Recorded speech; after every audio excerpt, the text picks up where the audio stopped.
Un petit extrait de Rugby au cœur pour les amis qui ont aimé la saveur des vestiaires, et puis pour ceux qui n'ont jamais eu la chance d'y rentrer et de savoir ce qui s'y passe vraiment.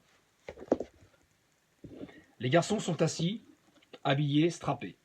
L'odeur de camphre et de menthol, des différentes pommades et huiles chauffantes a rempli le vestiaire, où un silence absolu règne, à l'exception du cliquetis métallique des crampons alus sur le sol carrelé. Silence et odeur sont les deux ingrédients de base du rituel d'avant-match. Je connais ce silence et cette atmosphère qui précèdent le discours. Je les connais et je les aime. Je sais aussi le privilège que constitue le fait de pouvoir y goûter. Les premiers mots qui vont déchirer le silence et percuter les esprits doivent être bien choisis, retentir au bon moment et sonner juste.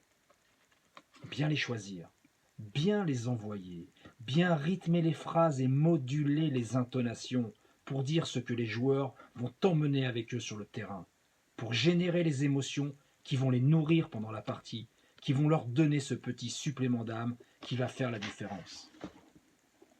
Il faut doser ça parfaitement. C'est l'exercice le plus difficile du coaching. C'est sans doute pour cela que certains entraîneurs le délèguent au leader. Trop d'émotions submergent le joueur, il s'y noie avant le coup d'envoi ou craque au coup de sifflet. Le bon discours électrise le joueur, lui donne l'envie de tout donner, de se transcender, de célébrer avec ses frères de maillot la grande joie et la chance de pouvoir lutter ensemble sur un terrain de rugby. Il s'adresse à tous, mais à chacun aussi. Il n'y a pas de discours efficace sans une très bonne connaissance des individualités. Il doit libérer les énergies, pas les éparpiller. Il doit les canaliser, pas les enfermer.